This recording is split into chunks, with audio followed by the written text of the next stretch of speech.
हमारे लिए आचार्य ने बहुत सारे उपदेश देते हुए आगे कहते हैं, विद्युत विलसित चपलम किं दुर्जनं संगतं युवतयश्च कुलशैल निष्प्रकम्पः केङ्गलिकालेऽपि सत्पुरुषः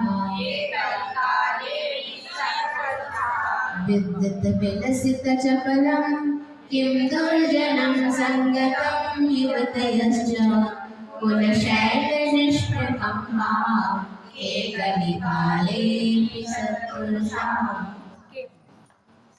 विद्युत विलसित चपलम क्यों? विद्युत मतलब बिजली, विलसित चपलम बिजली के समान चंचल क्या है? प्रश्न किया, बिजली के समान चंचल क्या है? तो उत्तर मिला दुर्जनम संगतम, दुर्जन के साथ मैत्री चाहता था युवतया स्त्रियां हैं। कली काल में भी कुल शैल निष्प्रकम्पः के कुलाचल पर्वत के समान निश्चल कौन है? तो उत्तर मिला सत्पुरुष, जो सज्जन पुरुष हैं वे पर्वत के समान अटल है। दो प्रश्नों के माध्यम से यहाँ पर उत्तर दिया है। तो बिजली के समान चंचल क्या है? बिजली आप लोग देखते रहते हो, नभ में आकाश में बस थोड़ी सी चमक आ गई और बुझ गई। तो उसके समान चंचल कौन है? दुष्ट व्यक्तियों की संगति तथा स्त्रियों का हास विलास, ये सब बिजली के समान चंचल है। दुर्जनों के साथ मित्रता जो है बिजली के समान ही थोड़ी देर तक ही रहती है। जो दुर्जन रहते हैं वो समय पर तुम्हारे लिए उपकार ना करते हुए उल्टा क्या हो जाता है, तुम्हें डुबा देता है। दुर्जन उन्हीं को कहते हैं। अगर सज्जन होता तुम्हारे लिए जीवन में तुमको ऊपर की ओर उठाने में पुरुषार्थ करता। तो ऐसे जो दुर्जन रहते हैं वो अपनी मित्रता को ज्यादा देर तक नहीं बना पाते। ये कहना चाह रहे हैं वो कि दुर्जन जो रहते हैं उनकी मित्रता ज्यादा देर तक नहीं रहेगी। हाँ, बाद में बता देना।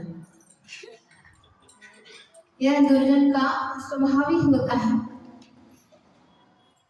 यह मीठी मीठी बातों में इतना लुभा देता है कि लगता है हमारे लिए बहुत अच्छी के लिए बोल रहा है, लेकिन कई बार वो मीठी बातें भी हमारे लिए अहित का ही कारण बन जाते हैं। इसलिए दुर्जनों के व्यवहार से बहुत दूर रहना ही अच्छा है। और इनकी एक स्वार्थता के वश भी होता है। स्त्रियों के लिए भी कहा यहाँ पर, वो भी चंचल के समान है, बिजली के समान वो भी चंचल है। उनका जो स्वभाव है वो वेश्या के समान भी होता है। वेश्या जो होती है वो तुम्हारे लिए भले प्रेम दिखाती है, लेकिन उनके पीछे क्या रहता है? स्वार्थ रहता है। मात्र तुमसे भी प्रेम नहीं कर रही है, लेकिन तुम्हारे पैसे से। जब तक पैसा मिलता रहता है तब तक तो ठीक है, उसके बाद उनका प्रेम भी खत्म। ऐसे ही जो दुर्जन होते हैं वक्त आने पर अच्छी मीठी मीठी बातों को बोल करके अपना काम करवा लिया और उसके बाद कोई मतलब ही नहीं है। तो ये दुर्जन के समान भी होते हैं। तो ऐसे दुर्जन का व्यवहार अपन को नहीं करना है। और चंद ऐसे स्त्रियां भी, उनकी भी, उनके हाव भाव सब कुछ क्या है, चंचल ही है। इसलिए उनको क्या कहा जाता है, उनसे दूर रहने को, और उनके हाव भाव में फिसलना नहीं है, अपने शिव को नहीं छोड़ना। इस तरह सत्पुरुषों के लिए एक संदेश दे रहे हैं। और इसी के पीछे आज कई युवक युवतियां अपने शील को खो रहे हैं और उनके जीवन नीचे की ओर जा रहा है। इसीलिए यहाँ पर वो कहते हैं इनसे अपन को दूर रहना है। और कहा कि इस कलिकाल में कुलाचल पर्वत की तरह, मतलब बड़े बड़े कुलाचल हैं, पर्वत हैं, उनके समान अड़ी कौन है, अचल कौन है। इतनी हवा, इतने धूप, इतनी बरसात होने के बाद भी पर्वत वैसे ही बना देता है।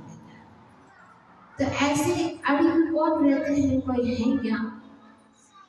तो उन्होंने कहा उत्तर में, जो सज्जन पुरुष हैं वे हमेशा ही अपने जो भी आचरण नियम संयम लिया है उसमें अड़िग रहते हैं। टीकाकारों के लिए तो कहा कि अमरता चलिता चले भक्तामर में आता है, तो वे मेरे शिखर भी चलायमान नहीं होता है। ऐसे आपके प्रति देव देवियां आकर के भी आपको इतनी चलायमान करती हैं, फिर भी आपने मेरु पर्वत के समान अपने आप को अड़िग रखा है और अच्छा रखा है। ऐसे वासनाओं के पीछे कई लोग उस सज्जनता को ना होते हुए मेरु शिखर के समान अपन को क्या करना है, अड़िग रखना है, अच्छा रहना है। कई उदाहरण आते हैं अपने यहाँ शील के बारे में। कितने लोगों ने कितने हाव भाव दिखाया, फिर भी कई स्त्रियां ऐसे अड़िग रह करके दिखाई हैं और कई पुरुष भी अड़िग रह करके अपन चरित्र में पढ़ते रहते हैं। तो वे ही सज्जन पुरुष हैं। ऐसे अपन को भी उन उदाहरणों के माध्यम से अपने आप को दृढ़ रखना आवश्यक है। इसी को आगे पद्यानुवाद कहते हैं। एक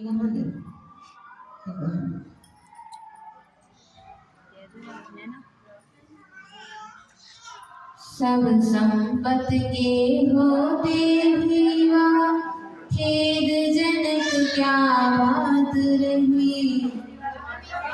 24 पढ़ना। बिजली के उस चमत्कार सम चंचल जग में क्या होता, रही दुर्जनों की संगत रद युवती मन चंचल होता। पर्वत समय निशिकंप अचले से विकट समय में कौन रहे, धर्मात्मा वह पुरुष कंपित पाप कर्म में मौन रहे।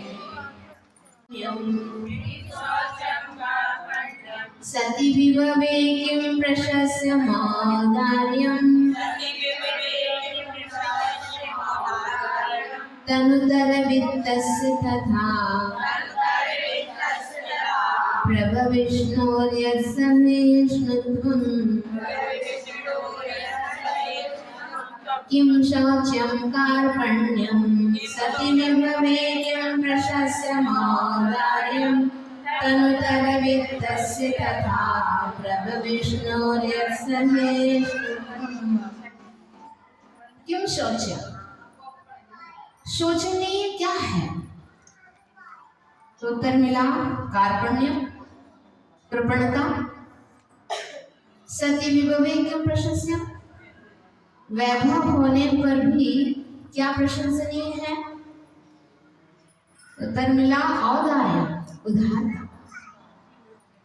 तनुतर वित्तस्य, निर्धन को भी क्या प्रशंसनीय है? तो तथा वही उदारता। प्रभु विष्णु समर्थ पुरुष को क्या प्रशंसनीय है? यत् सहिष्णुत्व, जो सहनशीलता है। तो 4 प्रश्न किए हैं कि शोचनीय क्या है। सबसे पहला प्रश्न है शोचनीय क्या है? तो उन्होंने उत्तर दिया कृपणता। कृपणता मतलब कंजूसी। ये शोचनीय बात है। एक धन नहीं होना वो अलग बात है, लेकिन धन होने के बाद भी जो कंजूसी करता है, इतना 7 पीढ़ी के बराबर बैठ करके भोजन कर सकते हैं, इतना माला माल है, फिर भी सूखी रोटी खाता है, सूखी रोटी दूसरों को नहीं खाता है। तो ये क्या है? कंजूसी कर रहा है।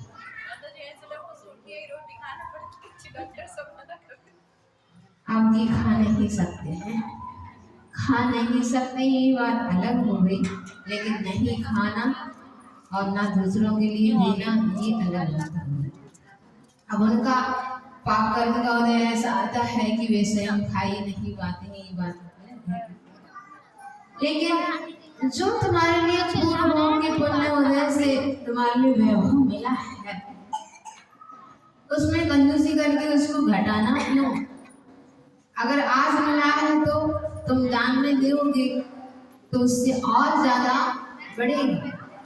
आज कितने ही लोगों को देख लो, कितने बड़े बड़े दान दे रहे हैं, उन लोगों से पूछ लो कि आपके यहाँ क्या धन का हो गया क्या?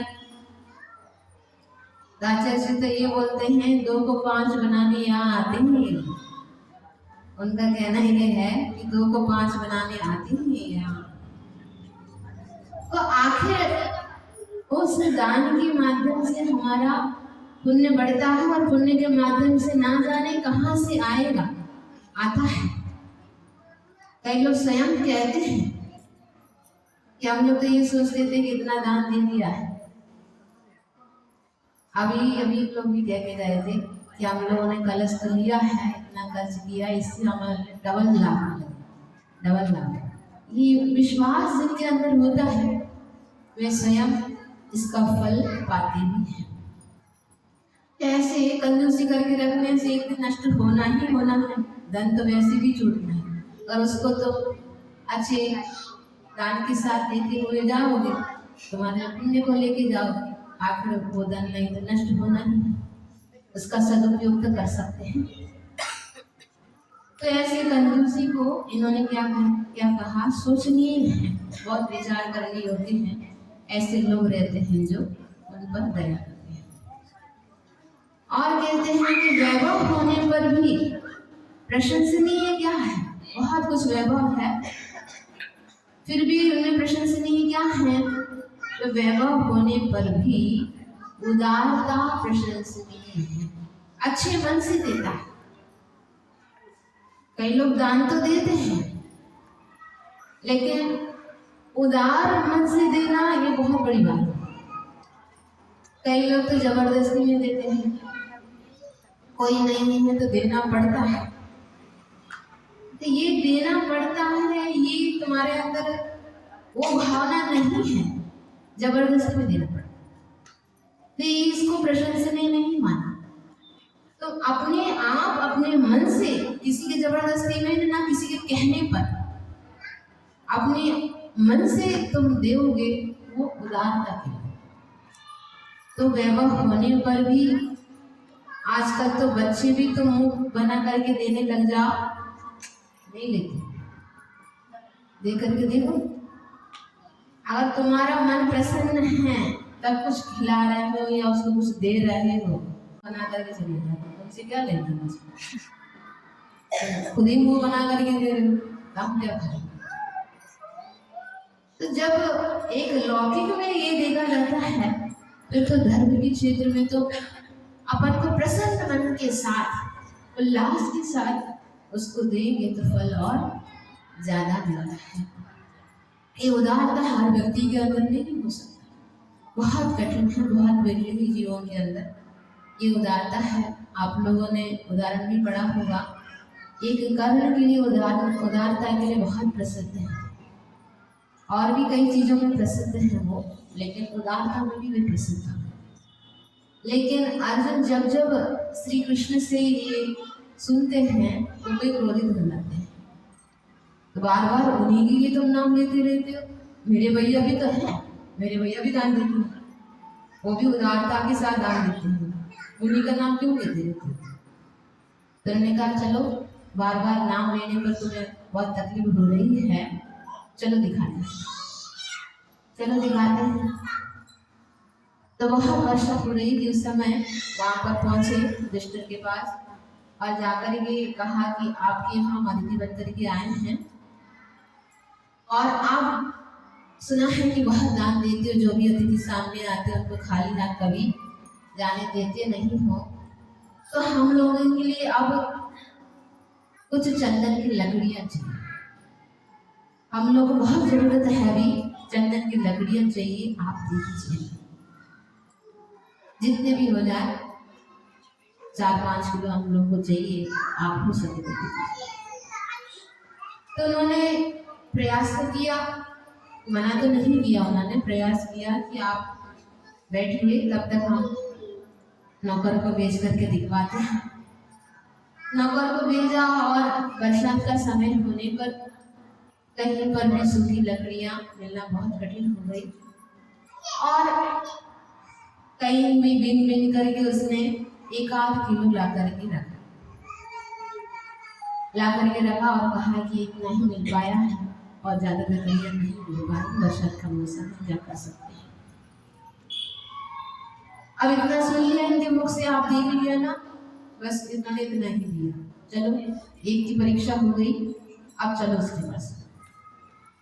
अब वहां पहुंचे कर्ण के, जो ही उन्होंने अतिथि को देखा तुरंत आगवानी करने पहुंचा, उनको बुलाया बिठाया और कहा कि क्या चाहिए बताइए ना। तो उन्होंने कहा कि 4-5 किलो का चंदन की लकड़ियाँ चाहिए, बहुत आवश्यक है अभी। तो उसने सोचा कि अब बरसात के मौसम में कहाँ से लाए, तो उन्होंने मना नहीं किया।